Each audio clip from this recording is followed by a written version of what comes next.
My brother's getting high in his car, and Scout knows he's in the driveway, but she doesn't know it's him, so she's freaking out. Well, why doesn't he? I don't know, man. Alright, let me get this Kindle open.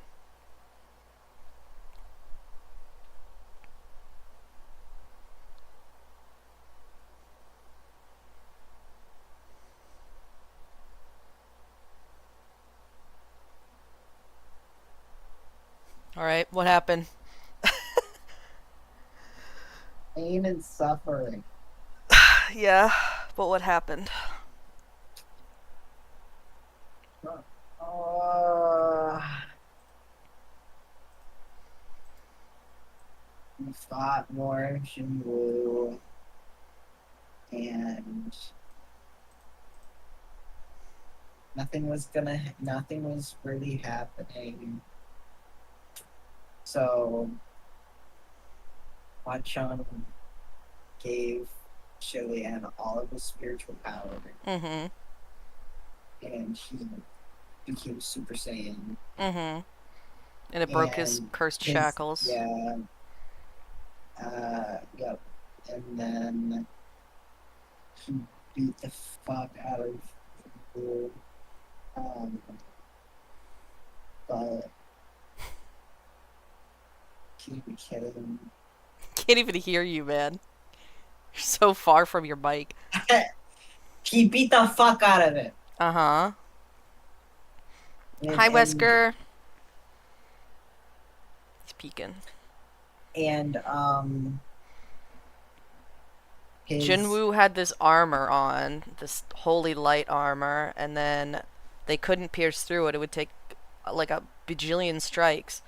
But then Shilian kept insisting that he strike this one spot, and it only took 3 tries because when Shilian fought him in the past, he hit him that many times. So it finally broke through. But he healed it really quickly. And then what happened?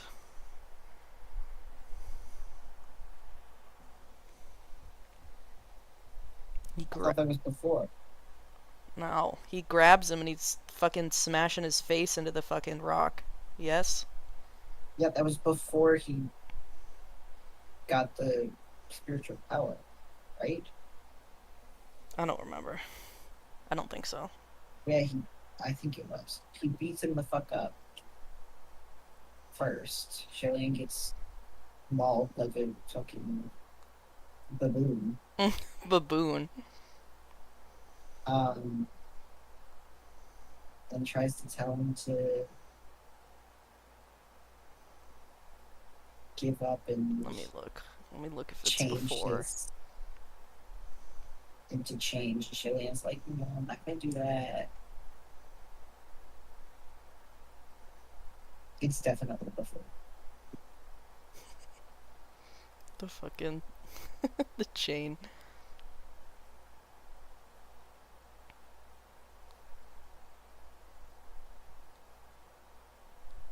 Yeah, okay. How does he get out of the fucking. Now I forget what happened. Because So much happens. Mooching and Function try Oh, to right, hit right, right, right, him, right, right. They try to hit him, and and then Mooching has his thing in him, and then Junwoo is like, yeah, you're fucking nothing compared to yeah. him. So he like Yeah, was yeah, wrong. yeah, yeah, yeah, yeah, yeah. So then they make out, then he breaks his shackles, then he's facing off against him, then, um, the sillies, he needs a weapon, so the sillies are trying to get the weapon from the fucking lava. Then, Shilian grabs him, and Jinwoo's like, "What's this move called?" And he's like, "Breaking boulders with my chest." And he's like laying pinned to the ground with his fucking sword sticking out of him, which I don't even know if I ever even sent that. So much happened last time. I think he did. And then Mainan Ching is with him and is like, I'll stay here with him. And then it's like the the whole place is crumbling, and then the rain gets in, and then the rain is falling on Junwoo's face, and then You Shilian can gives see the him his hat. hat, just like that one person gave him that hat. Then Yep. he notices that Hua Cheng has been standing in the same spot since he kissed him, and he goes over and um they're like hugging, and Shilian was trying to admit that he almost became the White Cloth Calamity, and then Hua Cheng admitted that he was Wu Ming, and then Shilian realized that he's been there all along, and then he starts to notice that Hua Cheng is disappearing, and he starts panicking, and um, Hua Cheng's just kind of like hanging out, and Shilian's like, please don't go, and all that shit, and then he goes, and then trying to figure out where I want to pick up here. They say a bunch of romantic shit to each other.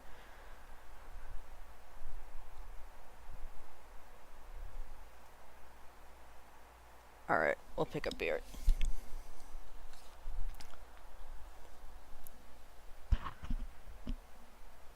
But Hua Cheng replied, "There is no banquet in this world that doesn't come to an end." Agony constricted his heart and his throat, and Shilian couldn't speak another word. He bowed his head and buried it deep in Hua Cheng's chest. Yet soon after, he heard Hua Cheng say above him, "But I will never leave you." Shilian's head shot up. "I will come back," Hua Cheng said. "Your Highness, believe me." Although his voice was firm, his pale face had also begun to fade. Shilian wanted to touch his cheek, but his fingertips only slid through air. Startled, he locked eyes with Hua Cheng once more.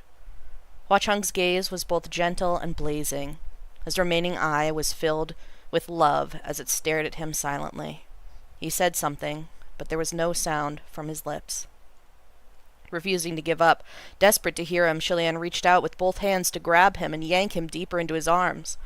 But before he could do so, the one he was holding and the one holding him disappeared. In an instant, Hua Cheng shattered into thousands of silver butterflies right before Shilian's eyes, transforming into a breeze of twinkling stars that he could neither embrace nor hold. Even as his arms came up empty, he maintained that hugging position, not moving a limb. He couldn't tell if he hadn't come to his senses yet, or if his body simply couldn't move anymore, but he stayed there, kneeling, amidst the dream-like array of butterflies, his eyes wide.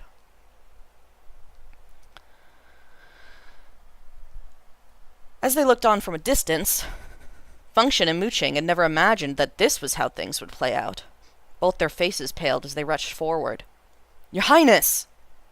Function was the first to arrive. "How did things go so wrong out of nowhere? Wasn't he fine just a few minutes ago? Was it because of the cursed shackles?" Mooching hobbled up right behind him. He couldn't jump, so he instead yelled at the silver butterflies. "Crimson Rainsought Flower! Don't mess around! If you're not dead, then come the hell out!" Naturally, the silver butterflies did not answer him. They fluttered erratically, flapping their wings and rising towards the sky. Function reached out to pull Shilian up, but he remained weighted to the ground like a stone. Function didn't know what to do anymore. "Is there some way we can help? Do you need spiritual power? Can he be saved? What should we do?"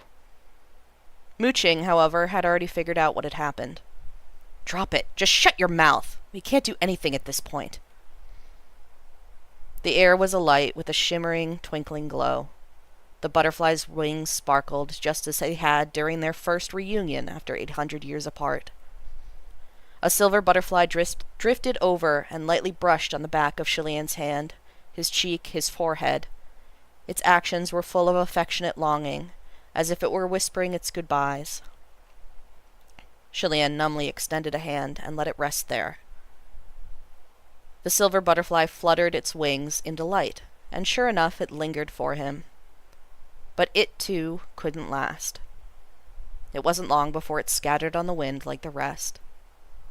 However, in the spot where it had perched on Shilian's third finger, there was still a bright, vivid red string. And then we have like a break that indicates time passing. Right. Who is fucking talking here? And then, it's done. It's done.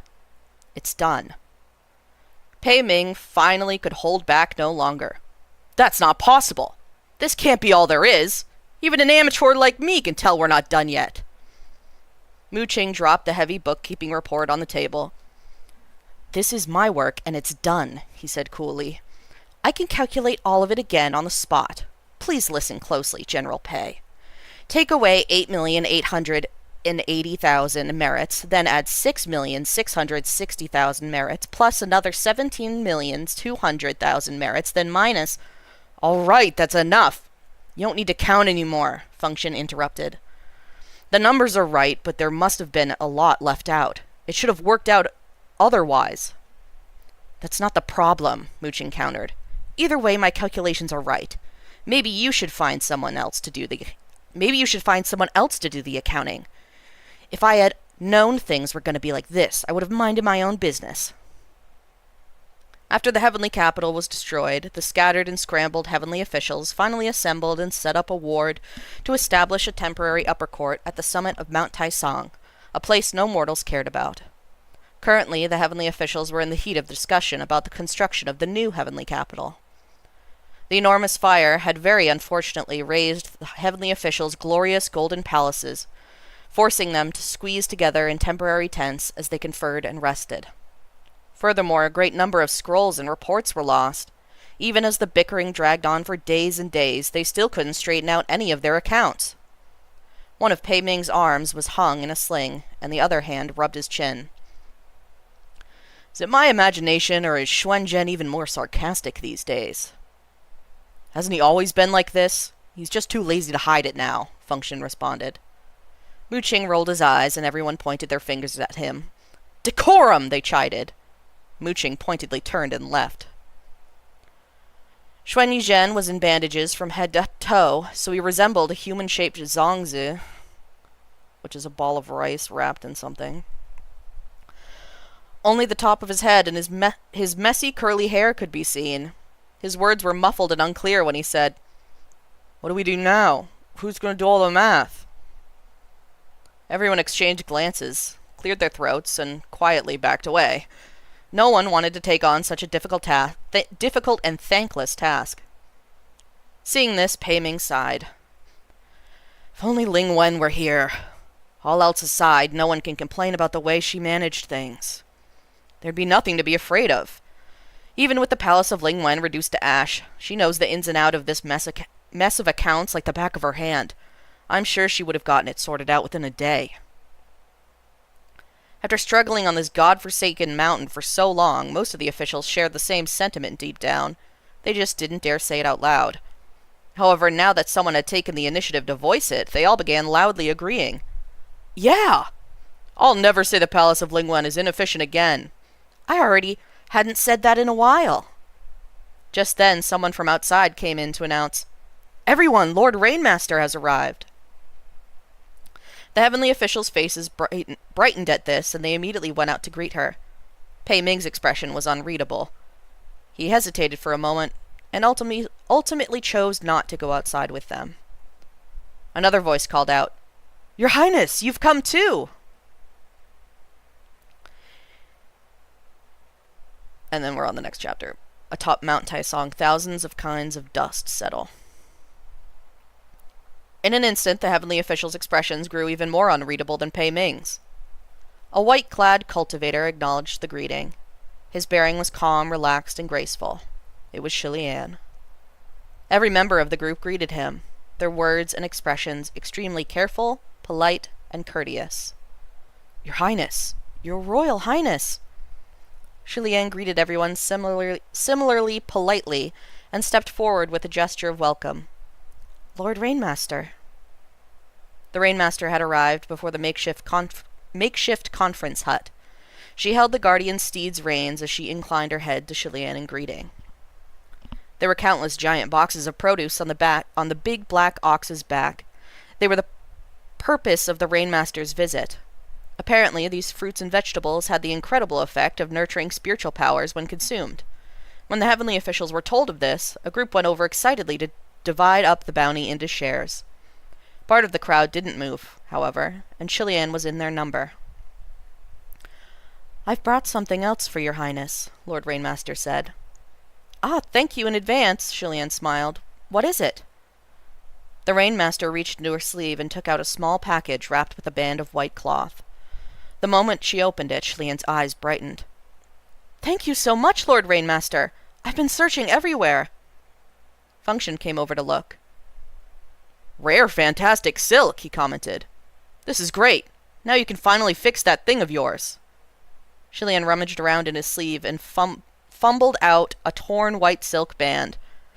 "Yes, finally! We've found material to fix Royer," he said joyously. "I'll go patch it up right now." But Function stopped him. "Patch it up? You? Forget it. What can you patch? Ask someone else to help you." Then he turned his head and shouted, "Mu-Ching, come and get to work." "What? What are you trying to say?" Mu-Ching said coolly as he dragged his feet over. "Are you telling me to stitch it up?" "Isn't that your area of expertise?" Function said. Mu-Ching humphed. "And isn't using people yours? Treating me like a servant so you can order me around again. Tomorrow you'll probably tell me to sweep the floor." Chilian laughed. Never mind, I'll do it myself." But Mu-Ching had already taken the strips of white silk from his hands, and, with a roll of his eyes, went to search for a needle and thread. After that, Pei Ming came over to greet them as well. He had a mind to give the black ox a pat, but the ox loudly chomped his teeth and almost broke Pei Ming's fingers the second he tried. Seeing he wasn't welcome, he left in a hurry. "Has General Pei's arm still not recovered?" Lord Rainmaster inquired. "Not yet," Chilian replied. "When he made that agreement with Rongguang to use the sword Mingguang, he had to pay with an arm on top of an apology. In the end, Rongguang's resentment had dispersed enough that he didn't follow through with collecting the limb. It left General Pei some face, but he was still badly injured." "I see," Rainmaster said. "No wonder General Pei looked so off." "That's definitely not why he looks off," Chilian thought. Pei Ming simply could not get over the fact that the Rainmaster had saved him time and time again at both Mount Tonglu and in the great fires of the heavenly capital. He was taking it very hard. He was a big man, a strong man, and thought that he dominated the heavens and the earth, and he couldn't bear to look even remotely bad in front of women, especially not a woman with whom he shared such a complex and difficult history. He could easily accept even Xuanji's behavior more easily than that. In any case, he couldn't let it go, and it bothered him most whenever he saw the Rainmaster. That was why he looked off. However, the Rainmaster had no idea what the fuss was all about, so she always smiled at him politely in greeting. The two of them were on two completely different pages. It was inexplicably absurd. "Oh yes, your highness. How is Xuanji?" the Rainmaster asked. "Xuanji's locked up at the foot of the mountain," Chilian replied. "Do you want to go see her?" And then we have another time skip. After the great battle, all the nefarious creatures across the land that had escaped their seals were temporarily detained in an interim dungeon set up at the foot of Mount Taisong. Chilian led the way, but they heard rough voices cursing up a storm before they even came within sight of the dungeon. Peishu and Banyue sat at the dungeon's entrance, both wearing blank expressions. There was a serious lack of people to help right now, so the two of them had been sent to assist the upper court by guarding the dungeon. Kimo was among those imprisoned within, and as they say, the eyes blaze especially red when enemies come face to face. He now spent his days lambasting them non-stop, hurling endless abuse. However, the two of them simply sat side by side, like wooden dolls, pretending they couldn't understand what he was saying. When Chilian and the Rainmaster approached, they rose to their feet to greet them. "Your Highness, Lord Rainmaster." The Rainmaster passed a box of produce to them, and Chilian said, Thank you both for your hard work. Lord Rainmaster wants to see Xuanji. Pei Shu hesitated for a moment. Xuanji... Shilian noticed his discomfort. Is something the matter? The two entered the dungeon. When they arrived at the cell where Xuanji had been detained, they were both stunned. There was nothing there. All that remained was a ragged, torn red bridal robe. Xuanji dissipated last night, Pei Shu explained. How incredible. Xuanji's resentment had dispersed. Not long ago, the woman's obsession had still been so deep that she had tried to choke Pei Ming to death and refused to let go. Perhaps she finally thought things through, Shilian remarked. Perhaps she thought through how she had become such a vindictive, despicable madwoman over the past centuries, so different from the person she once was, a heroic general and dignified lady of a prestigious house. Perhaps she thought through what she had lost and what she had gained. Then, gripped by shame and embarrassment, she probably didn't have the face to think any further. All this time, she had tried to change the heart of the man who had deserted her, tried to stir his feelings, tried to threaten his life. Now, finally, she realized the truth of the matter, and understood that there had never been a chance to turn things around, not even from the very start. To remain in this world, she'd relied on her vexation and her unyielding refusal to accept Pei Ming's decision. The moment she thought things through, there was no longer any reason to stick around. It was all so meaningless when she finally thought about it. The Rainmaster sat down on the spot to perform a service for Xuanji's passing. After all, Xuanji had been the only other person left from the fallen kingdom of Yushi. It would have been impolite of Shilian to disturb her, so he left her to it. When he left, he saw that Pei Shu and Banyue were snacking on the fruits the Rainmaster had brought them. He went over to join them and took some fruit as well. He was going to crouch and eat with them when he suddenly sensed something. He whipped his head around to look. Something had just shot through the tall bushes not far away.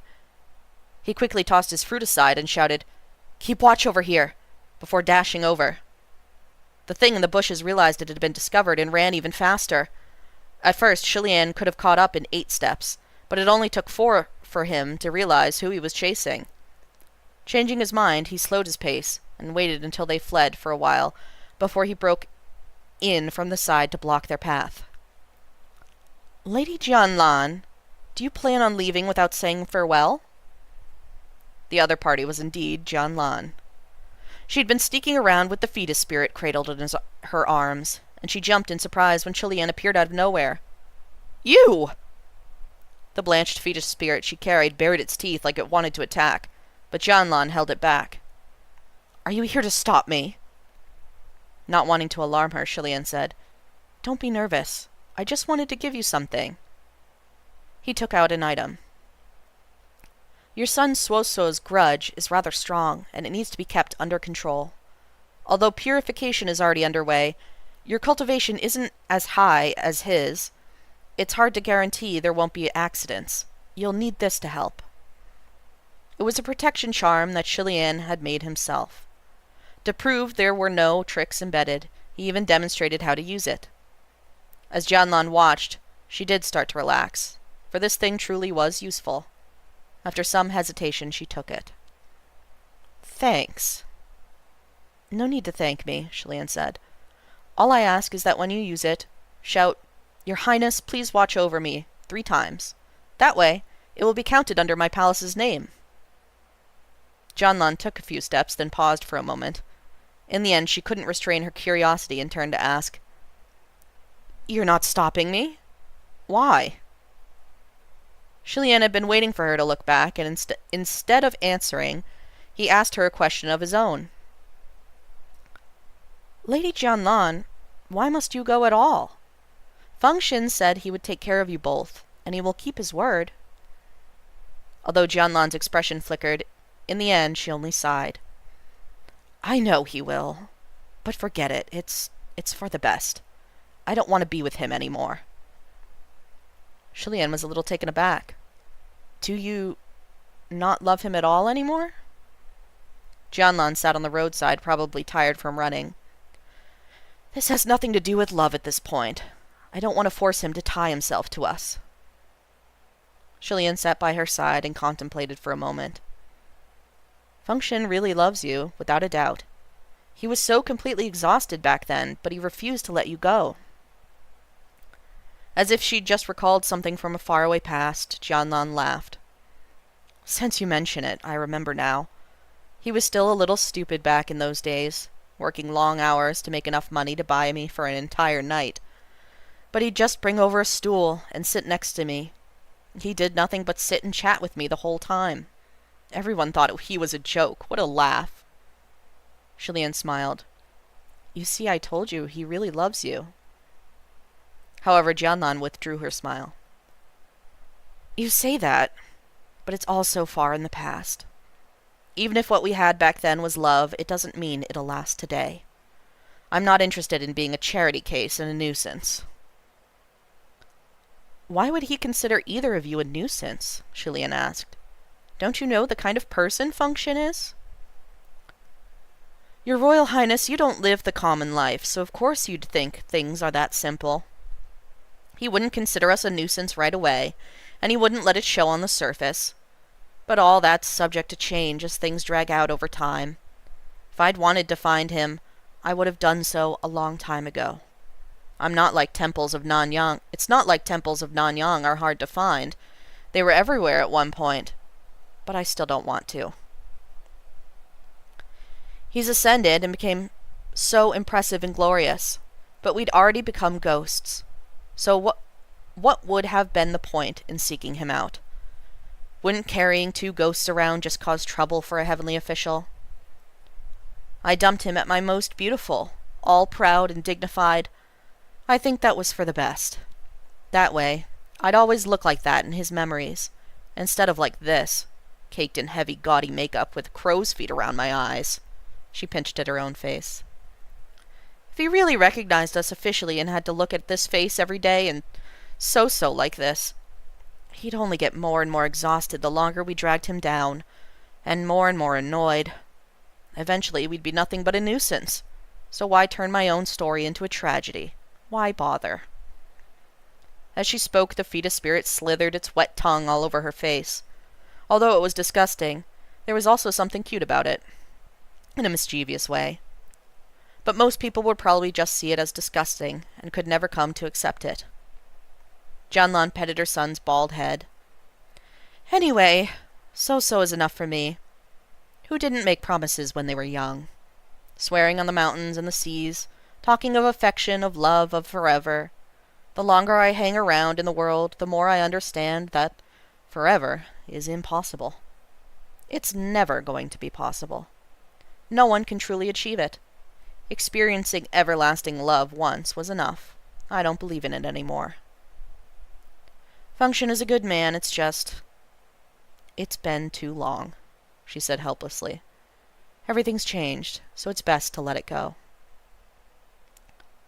Shilian listened silently, not speaking a word.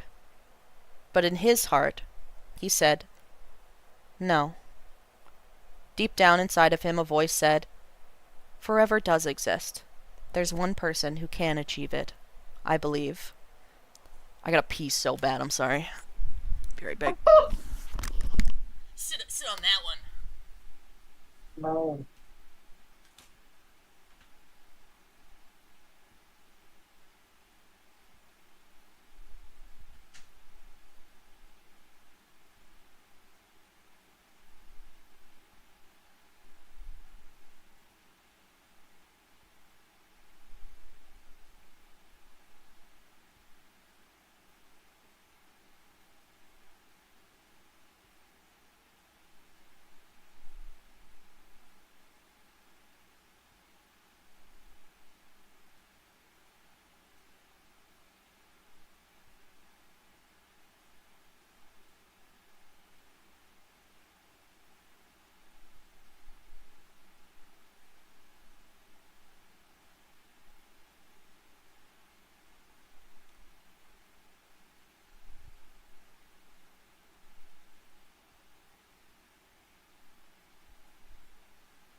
hello.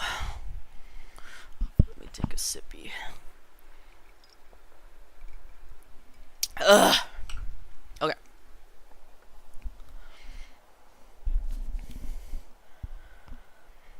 Jianlan still took Suoso and left in the end.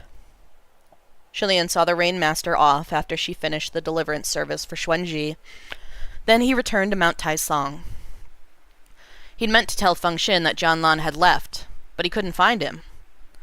As he was searching for him in the rowdy crowd, he heard someone shout, "Great timing, Tai Hua! Are you free? Come help us figure this out." They were still trying to find someone, anyone, to do the books, and Lan Chinchou was desperate to get away. "Don't bring that stack of papers here! I've got things to do," he responded from afar. "Go find someone else." Shilian sighed, wondering if he should go over and take a crack at the books. Unexpectedly, he had only taken a few steps when he heard a voice from behind. Who the fuck is out? Your Highness. Shilian turned his head to see Lan Chinchou standing right behind him. "Do you have a moment?" "Of course," Shilian replied. Thus he and Lan Chinchou walked out of the giant hut, that sad excuse for a palace. As they went, Shilian asked, "How's Geze doing? Is he all right?" Lan Chinchou chuckled helplessly, sounding a little bitter. "I don't know if I'd say he's all right. The kid asks me for his dad every day. It's pretty sad. I could only gather a few bits of the green ghost's soul. I put them in a lamp. But now the kid shows up daily, hugging the thing and asking when the soul inside will grow bigger. I honestly..." At the sight of his gloomy, dispirited face, Shilian could understand his feelings. Why did he have to do something like this for Qi Rong, who had murdered his entire family? Shilian unconsciously reached out to pat Lan Chinchou's shoulder, but he held back as he remembered that what he himself had done in Yong'an. "You've worked hard," he said gently. "What did you want to speak with me about today?" After some hesitation, Lan Chinchou reached into his robes, took something out, and passed it to Shilian. "This." Shilian's breath hitched as soon as he saw what it was. An exquisite, luminous, small, smooth, crimson-red coral pearl. His voice trembled as he said, This coral pearl was a secret treasure of the founding father of Yong'an," Lan Chinchou said. Only when Shilian heard that did he realize this wasn't the one tied at the end of Hua Cheng's braid, but the one he had once given to Long Ying. It wasn't Hua Cheng's. Although Shilian felt a little disappointed, he still took the pearl. "The founding father once said that the man who gave him this pearl was someone who had helped him," Lan Chinchou continued. "He was his savior, and a very good man. But all the same, that man lost everything due to his actions," Lan Chinchou went on. "The founding father said he didn't regret what he'd done. He'd had no choice.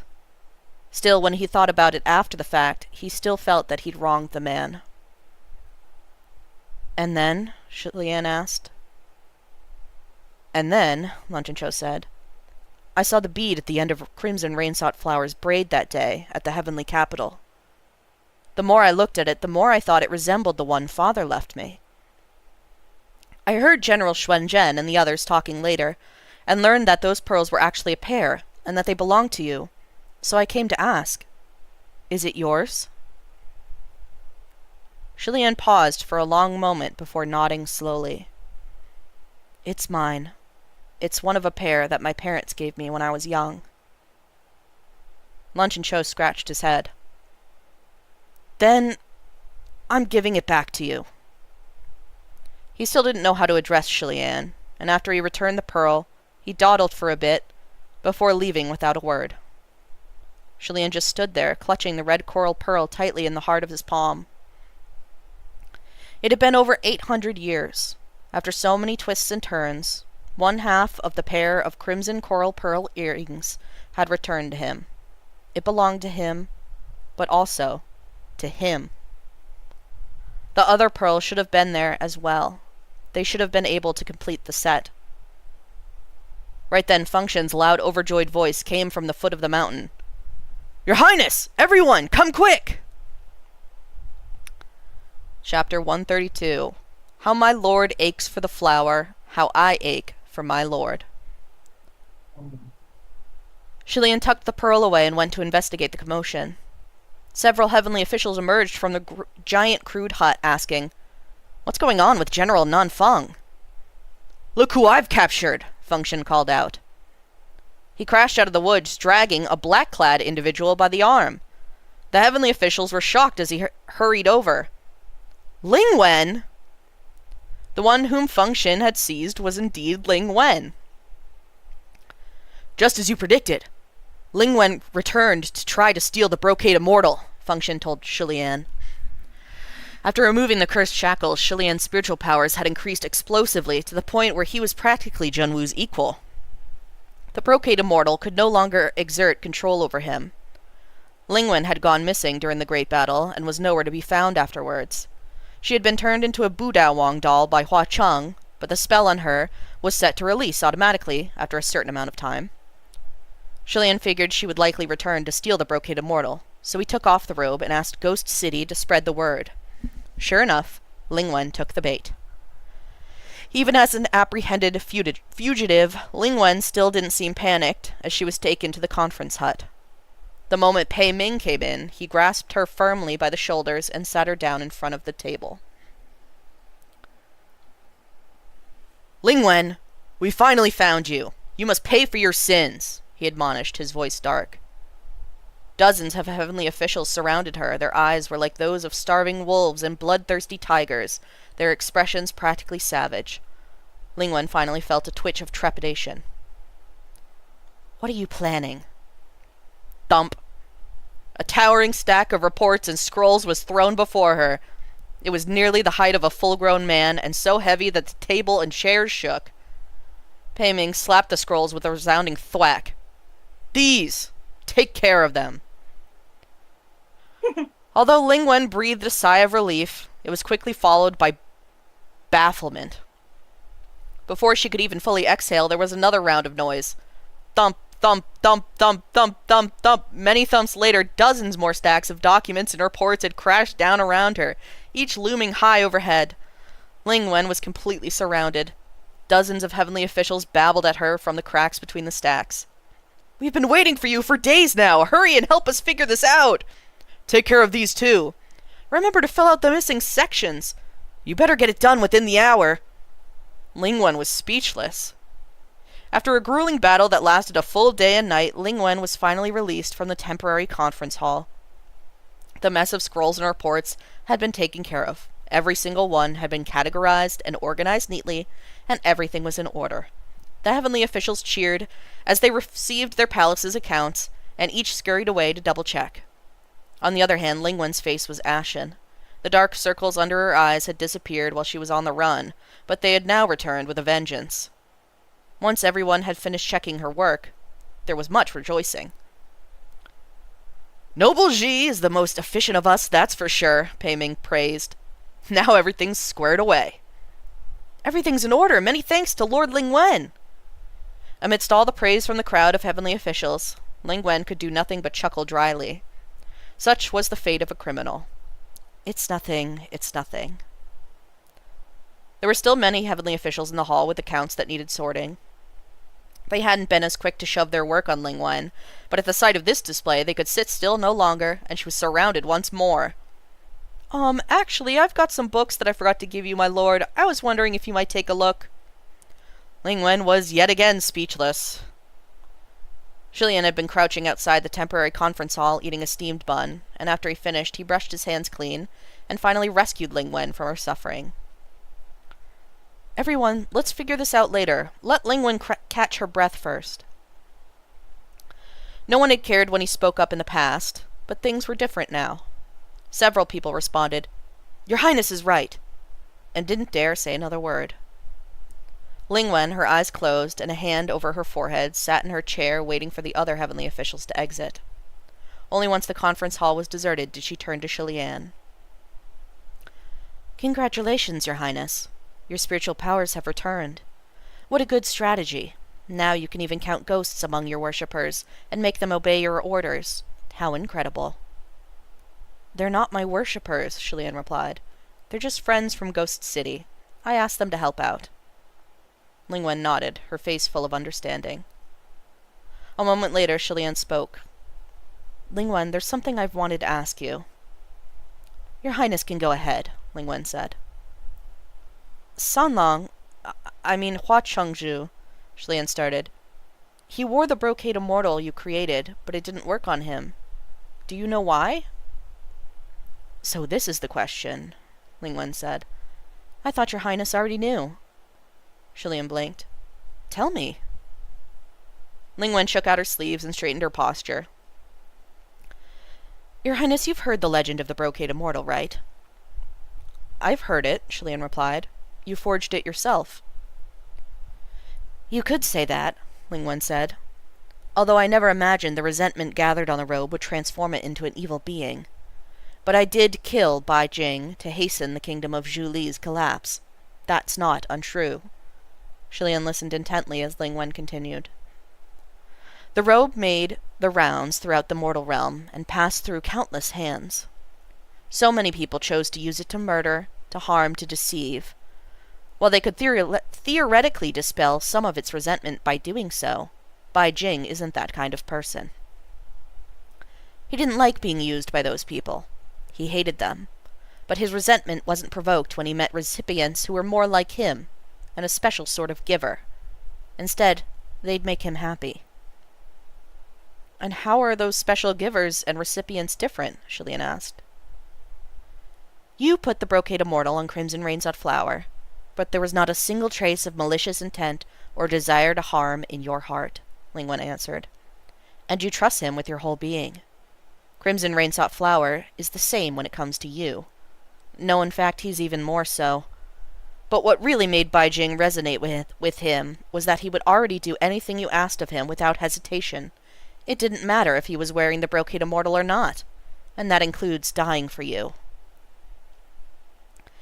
That was also how I managed to guess that the boy next to you was a Crimson Rainsot Flower, Lingwen said.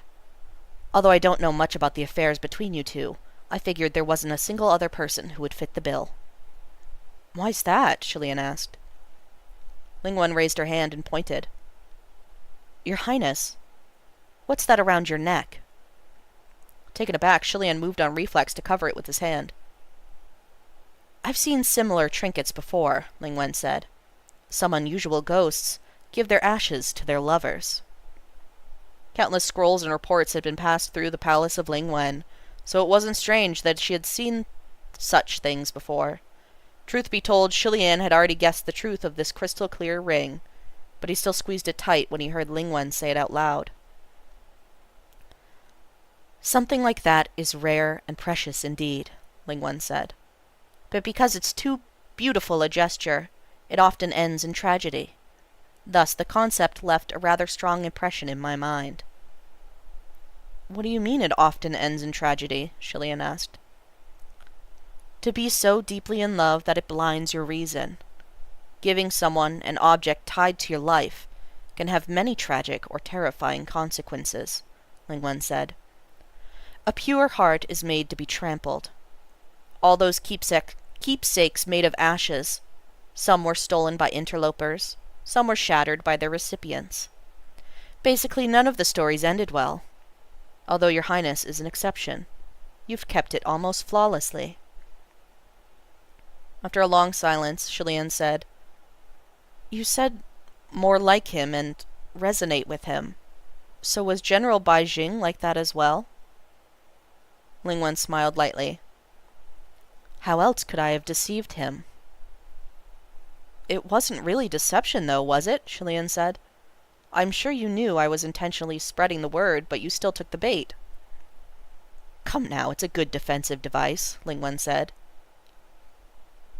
If you only thought of it as a defensive device, you wouldn't have taken such risks to steal it in the first place. And after you failed, you still took it to Mount Tonglu. What else was there to do besides take it to Mount Tonglu? Lingwed said apathetically. I was already exposed, wasn't I? Your Highness was the one who caught me red-handed. Honestly, you could have covered the matter up with excuses, Shilian said. Just spread a few bribes around. You might have been demoted or had merits deducted, but you wouldn't have ended up like a fugitive. My point is, you wanted to help General Bai Jing become a supreme, which would allow him to return to his senses, right? Lingwen let out a small laugh. Your Highness, don't say it like I would do anything for him. I'm the cold-blooded type, who doesn't truly love anyone after all. Why would I do something like that? Is that so? Let it be so. Let me drink.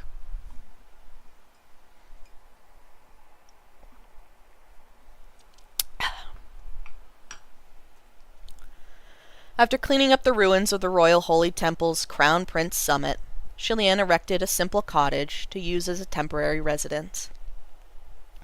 It was farther away from the conference hall, more remote. When they needed him, he'd go over to help. When they didn't, he'd stayed quietly in the cottage by himself. Several days passed, and Mu Qing finally finished repairing Royer and came to deliver it. The moment Shilian opened the door, something pounced at him, and his vision was filled with white. He raised his hand to yank the thing off. Royer began to wind and swivel again, like it was showing off its beautiful body after being reborn. Don't twist around like that right after you were repaired. Be careful, or you'll tear yourself again, Shilian admonished. The moment Mu Qing heard, he had to interject. How is that possible? What robes of yours have ever torn after I patched them up for you? That's true, Shilian said. He caught Royer, which was twisted like seaweed, and carefully checked it over. It had been stitched up extremely well. There was practically no trace it had ever been torn. Your craftsmanship is still amazing, he praised. A compliment for something like this won't make me happy, Mu Qing said. I'm only doing it once. There won't be a next time. Never again. You're clearly super proud of your work, Shilian thought.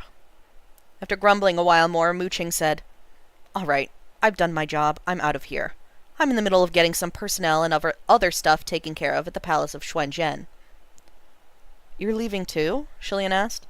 All right, I'll go over to help in a bit. Remember to give me a shout when you leave so I can see you off. After capturing Ling Wen and forcibly enlisting her to organize all the missing and messed up accounts, the heavenly officials finally decided to rebuild the heavenly capital. That meant the temporary conference hall at Mount Taisong could now be left behind. Neither dismissing nor agreeing to anything, Mu Qing waved and made to leave.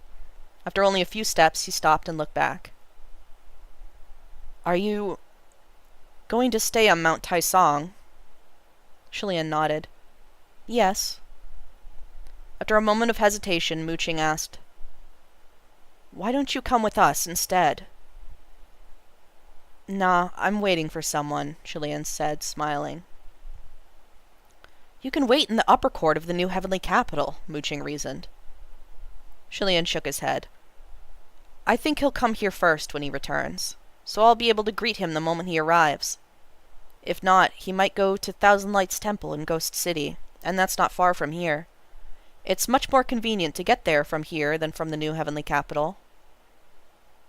Mu Qing had held his tongue for a long while now. Wearing a complicated expression, he finally asked, You really believe he'll come back? Like it was an absolute certainty, Shilian replied, Of course. People came like the tide, and then left like the tide. Lonesome Mount Taisong was quiet and deserted once more. There used to be an enormous forest of maple trees there. The forest had been razed by countless fires back in the day, but after nearly 1,000 years it had been reborn. Although they were no longer the same trees Shilian had leapt through to train once upon a time, the landscape was the same. Shilian often strolled the maple forest by himself. There was an entire mountain's worth of maples, red maples, consuming the world around him like a passionate wildfire. It made him feel as if he were in a giant warm embrace.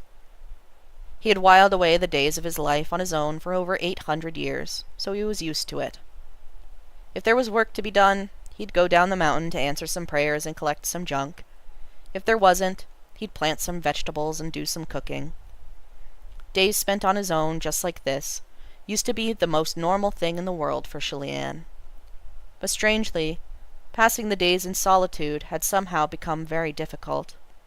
It was a long time before he got acclimated to it again. Perhaps when a person has only ever eaten bitter fruit, they become used to the taste.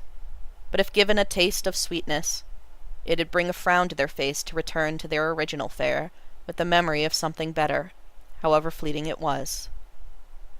Back when Shilian passed his endless days in simplicity and quietude, he often secretly hoped someone would come looking for him, to seek him out for a chat or for assistance.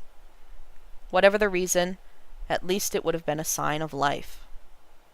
But he didn't like the idea as much anymore. Every time he heard a knock upon his door, his heart would jolt in happiness and fill with hope. But when he dashed over to open it, the person standing outside was never the one he was waiting for. Sometimes it was Feng Xin, sometimes it was Mu Qing, and other times it was Shi Qing Xuan. Sometimes it was some of the many ghosts from Ghost City, there to offer respects to his elderliness. Everyone was welcome. It was simply that none of them were the one he was waiting for. During the first month, Shilian hauled over several flowering trees to plant by the cottage's entrance in hopes of beautifying the surroundings a little and hiding the crudeness of the dilapidated building. He thought they might be in bloom when Hua Cheng returned. During the second month, Shilian tore down the cottage and rebuilt it from scratch. He also weeded the entirety of Mount Taisong. Otherwise, Hua Cheng would surely send people over to help him clean when he came back and saw this mess. During the third month, the flowering trees blossomed. Cherry red blanketed the branches. Shilian stood beneath their canopy, gazing upward. As he enjoyed the sight, he thought, "The flowers are in full bloom. He should be home soon."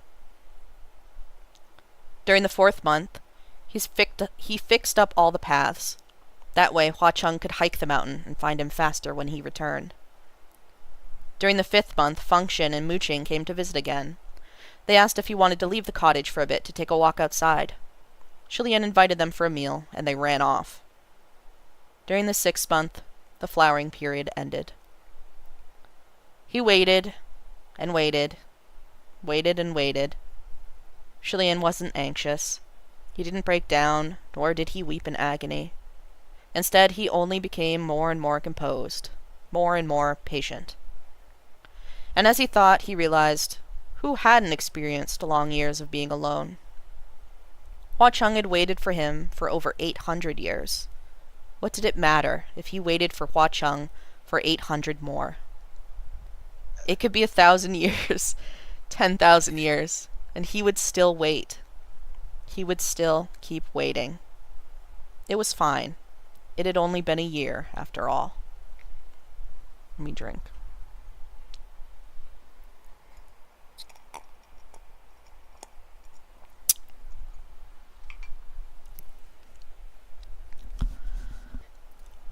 One day, as usual, Shilian collected a large pile of junk.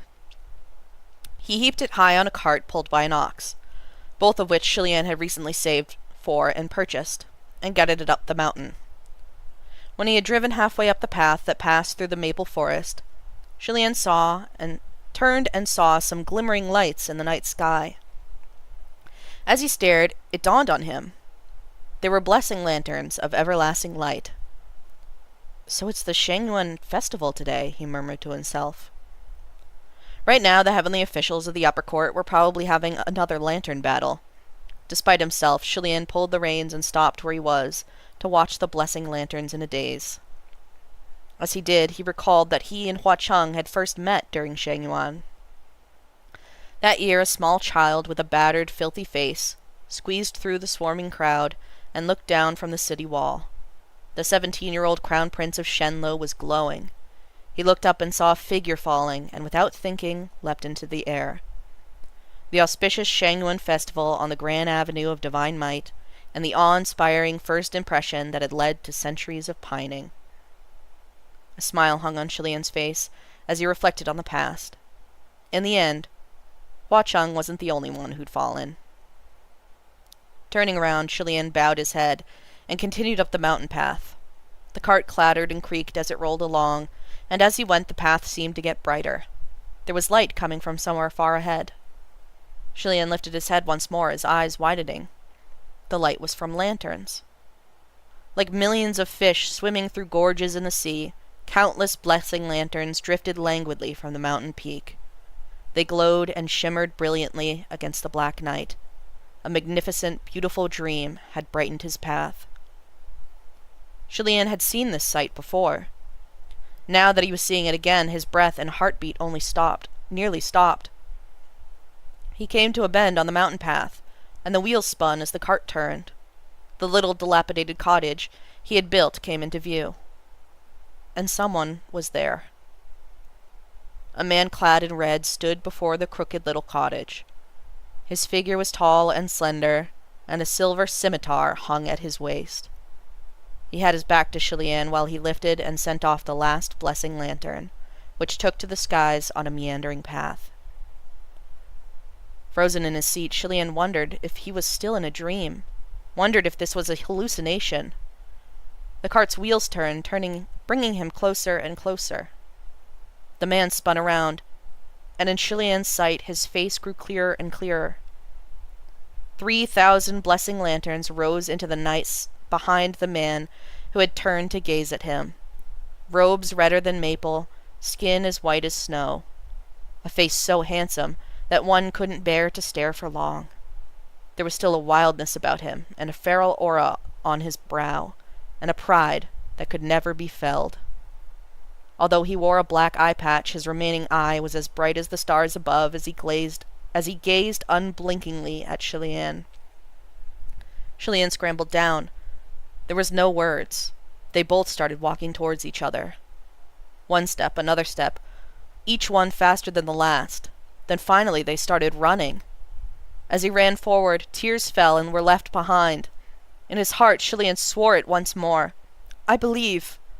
He believed this man would die for him again and again, and would be reborn for him over and over. Even if he fell into the depths of hell, he would break through the abyss in the name of his faith. Last time, they spent 800 years running towards each other. This time, it only took an instant to fall into each other's embrace. Now we're on the last chapter. My babies. Chapter 133. By the heaven official's blessing, no paths are bound. Congrats! Congrats! Congratulations, Your Highness! The newly built Pucci shrine was bustling and lively. People came and went. Chilian traveled along the long tables packed with guests to deliver bowl after bowl of hot, steamy noodles, soups with oil that glistened like gold, and mouth-watering white rice. His movements flowed like water. Even as he ran hither and thither, swamped with various tasks, Chilian still had to greet incoming guests. He managed to spare a moment to say, "Thank you, please have a seat." The original Pucci shrine had unfortunately collapsed in a brawl, but it was now rebuilt. The once dilapidated little shrine was much more sumptuous this time. A new courtyard had even been added. Neither Chilian nor Huacheng had handled the reconstruction. Rather, it had been spearheaded by the residents of Pucci village. On the day when Chilian fled, they had rummaged through the wreckage and found a box full of gold bars. Naturally, they were the ones that had been stuffed into his donation box day after day by Xuanyi Zhen. The villagers were almost scared out of their wits. They had never seen so much gold. After they came to their senses, the village head used a portion of it to rebuild Pucci Shrine. They didn't dare touch the rest of it, and kept it safe for Chilian until he returned. Thus, when Chilian returned with Huacheng, they were greeted with enthusiastic cries of Dao Zhang and Xiao Hua, and also by a brand new shrine, and a box heavy with gold bars. Chilian had planned to return the gold bars to Xuanyi Zhen, but Xuanyi Zhen would allow no such thing, refusing them left and right until Huacheng told him in no uncertain terms that if you don't take those bars back, you can forget about learning how to properly nurse a ghost's soul. Only then did the child settle down and break his bad habit of blindly stuffing gold bars into other people's hands. After making their greetings, the group of heavenly officials led by Mu Ching cautiously crossed into the yard. The moment they took a full look at the shrine, their words stuck in their throats. Gaudy. Too gaudy. The bright, clashing celebratory reds and greens weren't even the worst of it, nor was the extremely exaggerated divine statue painted in a rainbow of colors. The worst thing of all was the establishment plaque. What in the world was even written or drawn on that plaque? There naturally needed to be a celebration when a new shrine was established, but this shrine's taste was terrible in every sense of the word, especially that ghastly establishment plaque. It was quite difficult for anyone to force compliments past their lips. All the congratulatory niceties they had prepared had been completely forgotten. Chilian, on the other hand, didn't mind the decor at all. He even thought it was rather nice. At least it wasn't a dilapidated building that was constantly teetering on the brink of collapse. Please have a seat, won't you? He offered again. The group of heavenly officials didn't look like they wanted to sit. They probably had only stopped by to congratulate him and quickly show their faces. After delivering their gifts, they left in a hurry. Oh God, my freaking headphones are falling off. Chilian turned to Mu Ching. Why did they leave in such a rush? Do you even need to ask? Mu Ching said. Well, yeah.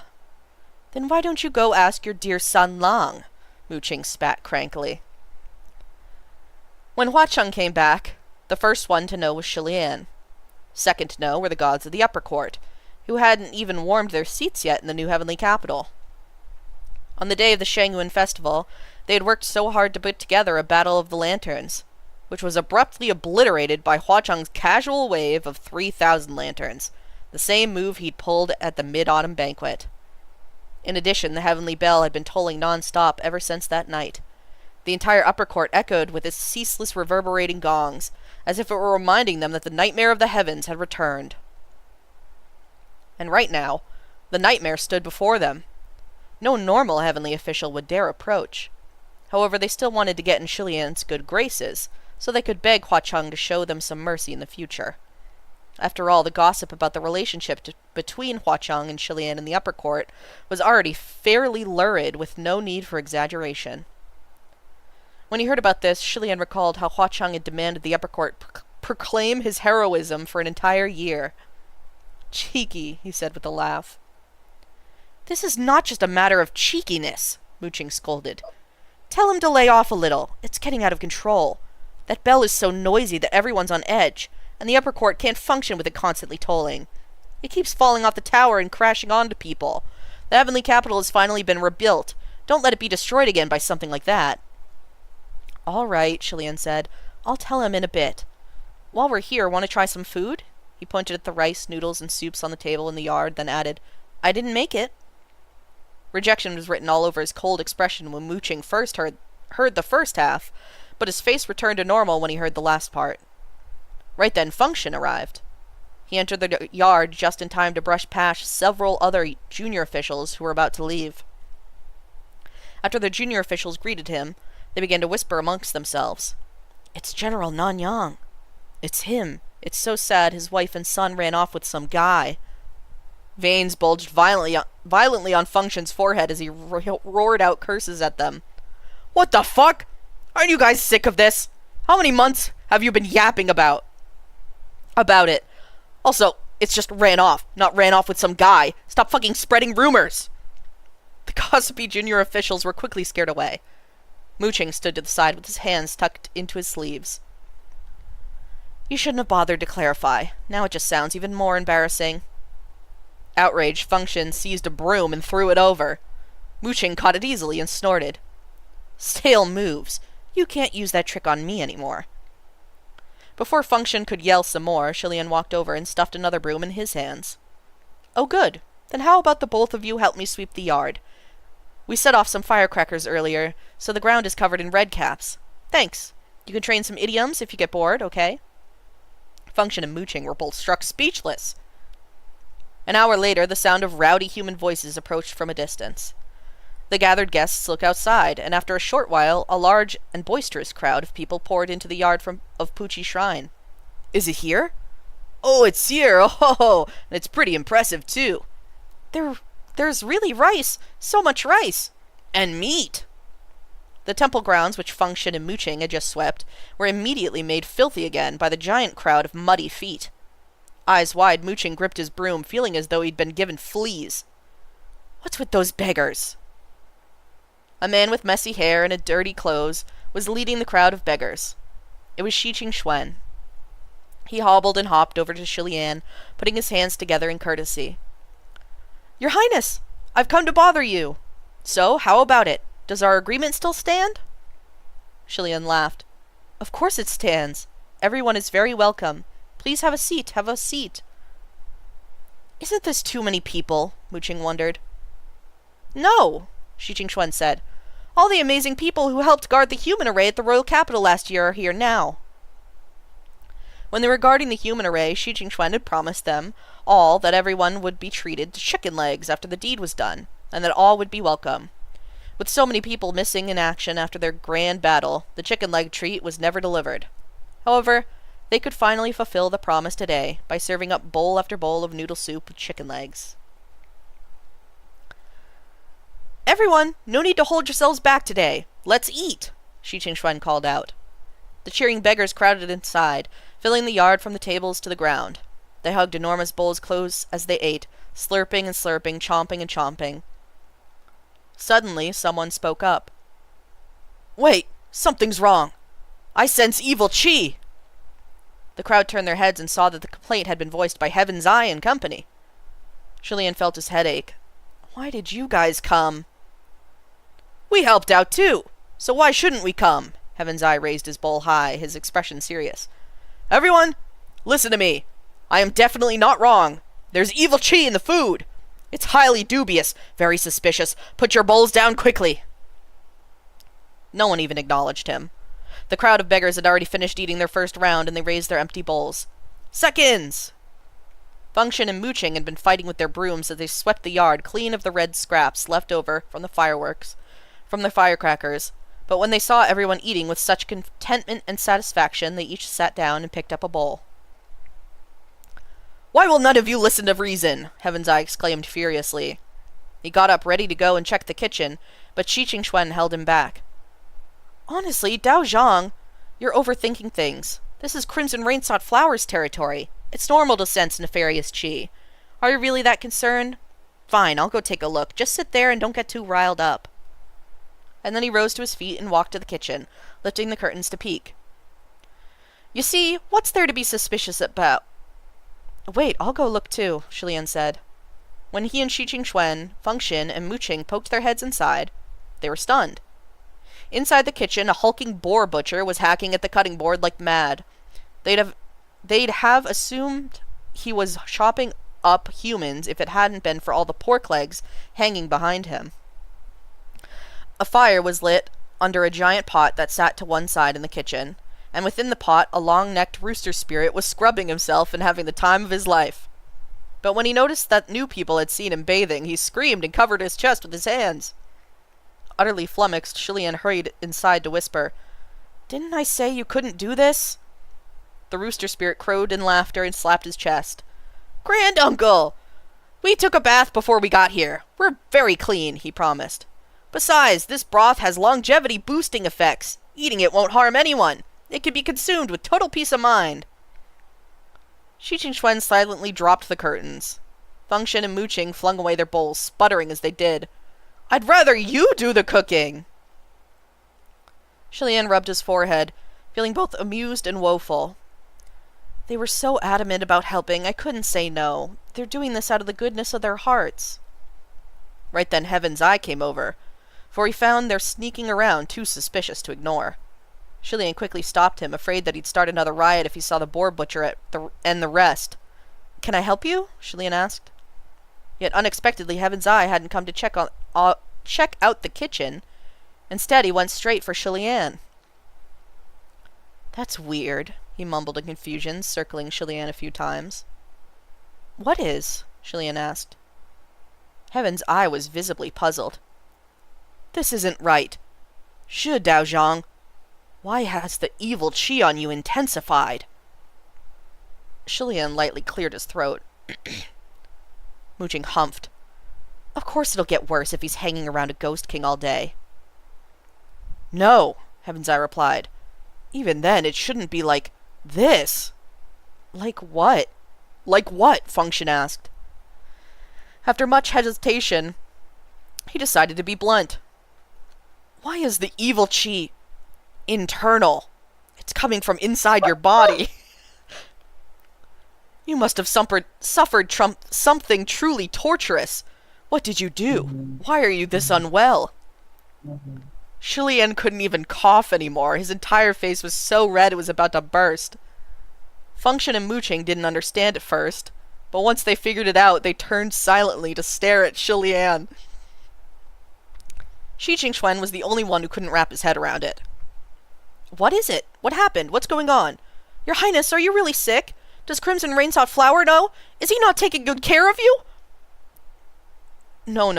Shilian was like this because Hua Cheng had taken care of him so thoroughly.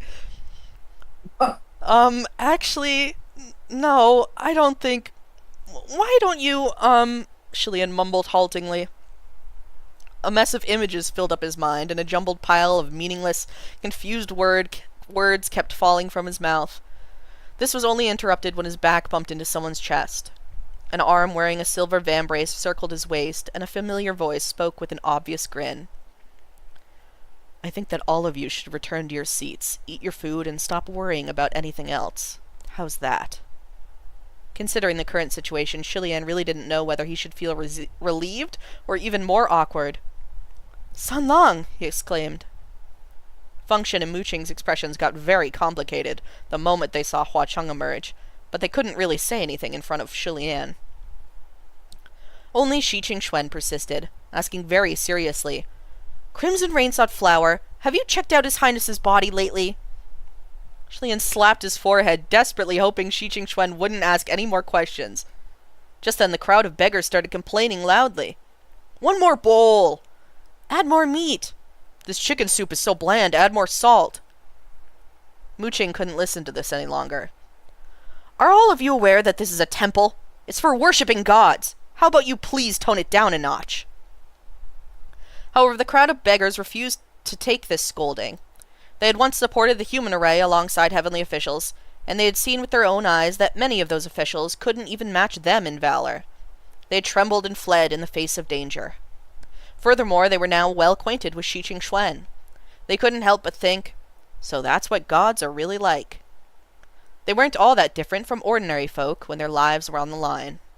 And so those once untouchable gods no longer appeared so mighty and sacrosanct. Suddenly a surprised scream came from the kitchen. Who's there? Shilian tensed and dashed into the kitchen. The boar butcher and the rooster spirit were screaming and shouting. Shilian hastily comforted them. Calm down, what happened? The rooster spirit was so shaken that goosebumps had risen all over his body. Granduncle, there's a ghost!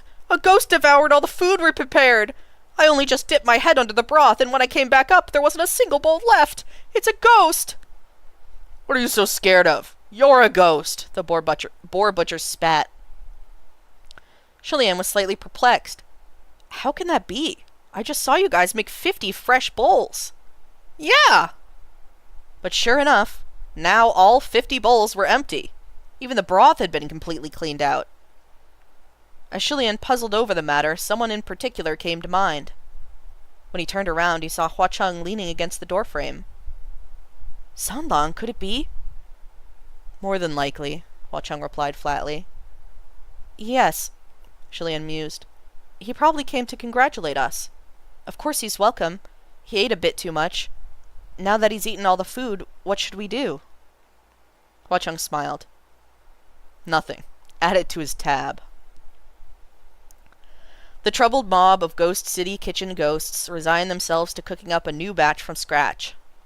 Just then a clamor came from the main hall in the yard. It sounded like a quarrel had started. Shilian was just about to go to mediate when Hua Cheng caught his hand and led him out through a side door. The two walked out of Puchi Shrine, hand in hand. There were trees blocking the way as they went, and it surely would have been easier to traverse the path if they separated. But neither wanted to let go, so they twisted and turned, detoured and deviated. As they meandered, Shen asked, San Lang, where are we going now? It's too noisy, Hua Cheng said. Let them riot. We'll leave first. Shilian peered over his shoulder as they walked. Are we really going to let them be? He asked, sounding a little worried. Pucci Shrine was just rebuilt. What if it collapses again during the fight? Huacheng was not concerned about such trifles. If it collapses, it collapses. We'll build another one. Gaga can have as many as he wishes. He need only ask. That night, within Thousand Lights Temple, Shilian was leaning over the jade table next to the divan, wearing nothing but a light snow-white inner robe after his evening bath.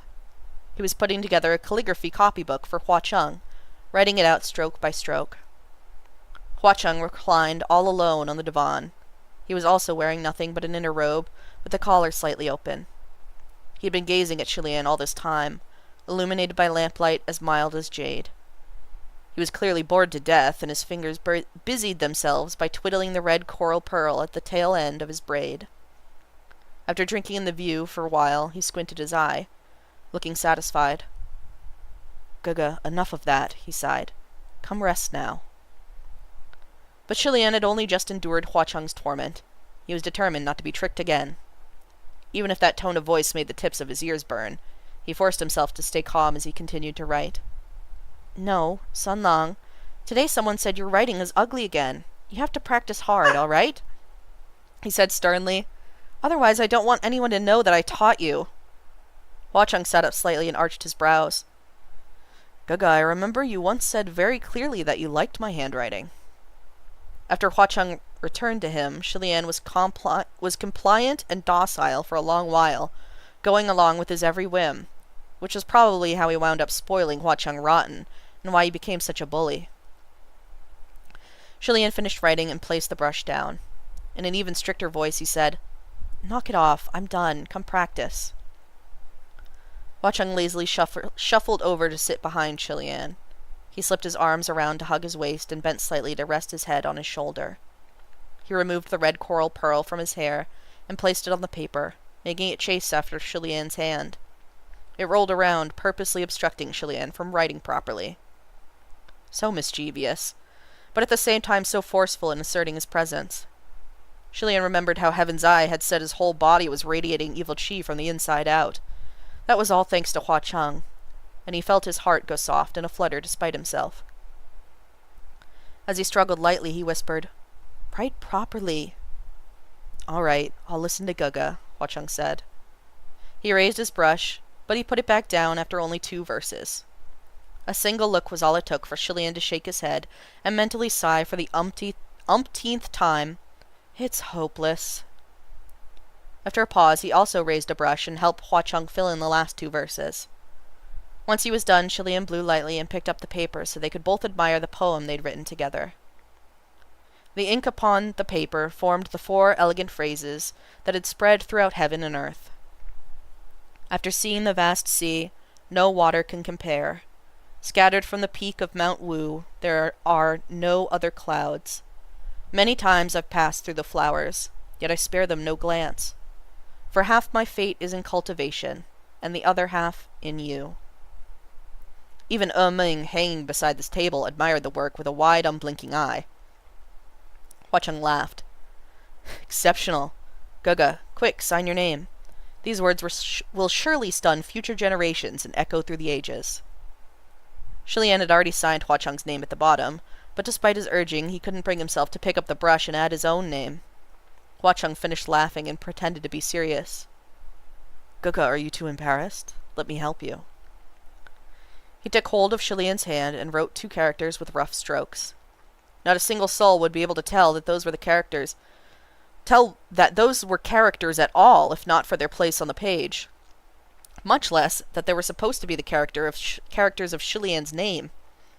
Feeling ridiculous, Shilian could only lean his head against Huacheng's chest and watch as his own hand wrote this thing.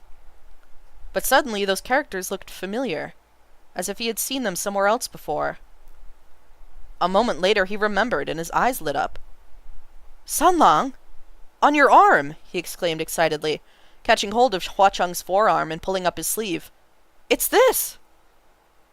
Back when they lived together in the old Pucci Shrine, Huacheng Shilian had once noticed a tattoo on Hua Cheng's arm. The word had seemed like it was written in characters from a foreign land.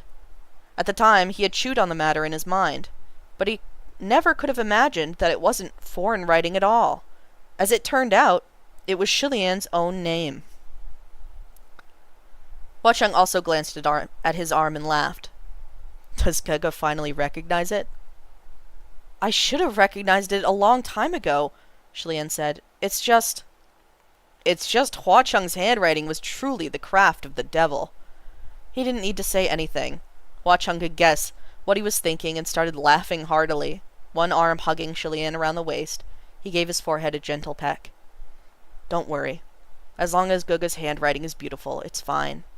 That makes me 1,000,000 times happier than my own handwriting ever would. Shilian's hand caressed the spot where the tattoo was. The ink of the tattoo was deep, and it was easy to imagine just how painful it had been to receive. Was this done when you were little? He asked softly. Hua Cheng smiled and pulled his sleeve down, nodding. Then it was definitely something he had tattooed on himself. An image came to Shilian's mind. A small boy sneakily carving the name of the one he admired into his own arm. So childish, but so brave. A red string twined between 10 fingers clasped tightly together. A scene from a year ago surfaced in Shilian's mind. It was when Hua Cheng had dissipated into butterflies on Mount Tonglu. In his final moments, Hua Cheng had sworn a soundless oath. Although it had been inaudible, Shilian still knew exactly what he said. They were the words Hua Cheng had lived by since he was a child, and eternally thereafter beyond his death. I am forever your most devoted believer.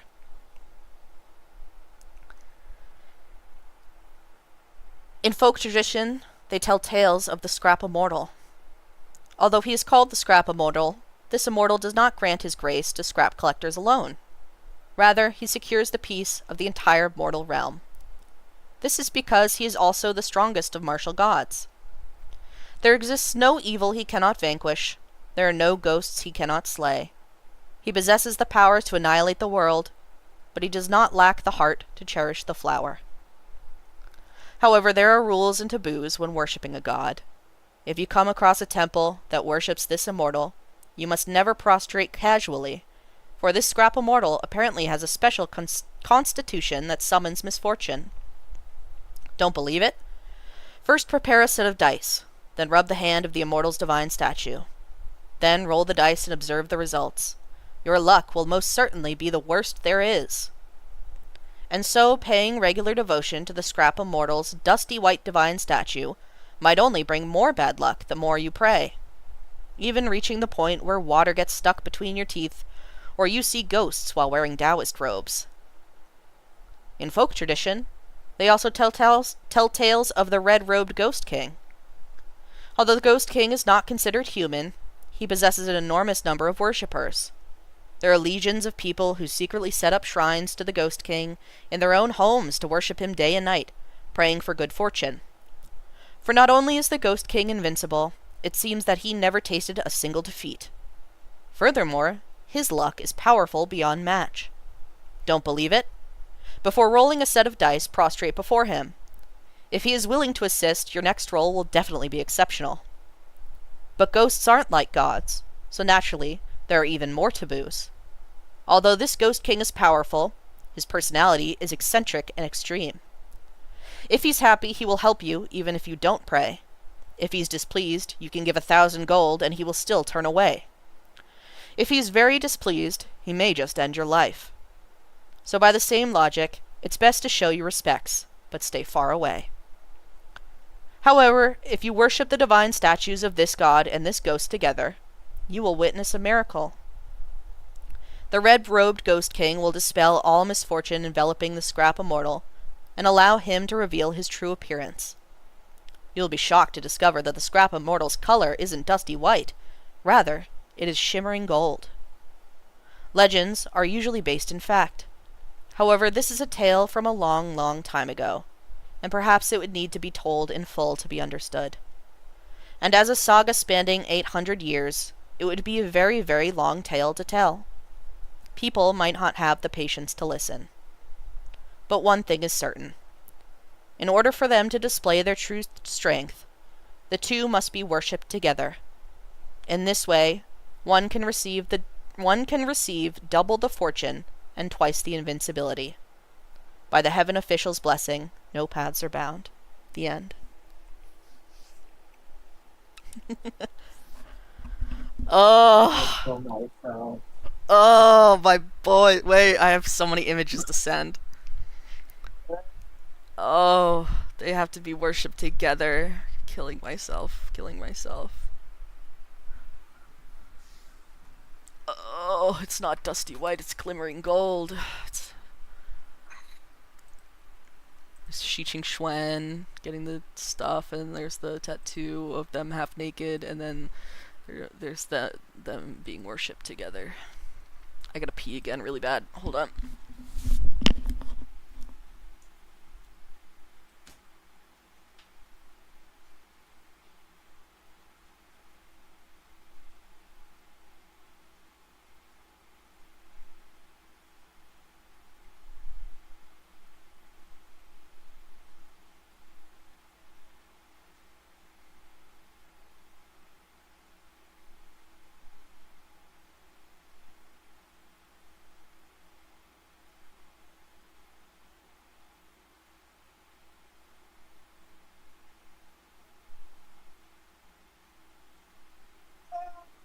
What a screw, that was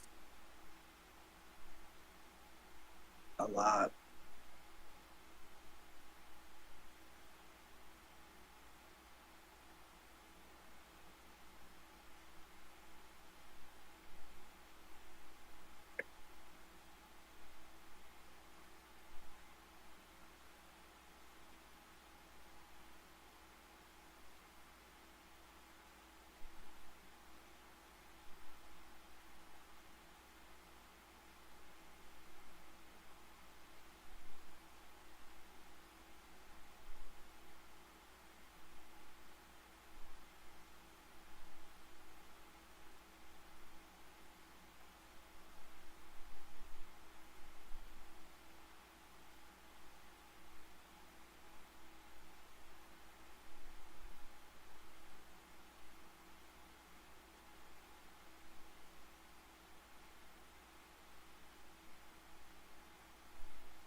Sorry, I had to feed Venus dinner.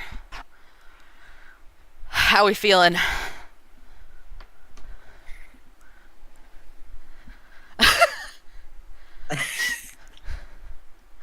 Thoughts, feelings about the ending? Did you think it was gonna go a certain way, and No, I had a feeling it would go like it was gonna be a this. happy ending? Yeah. Um, It's about leaning on your loved ones and letting them uplift you. yeah, yeah.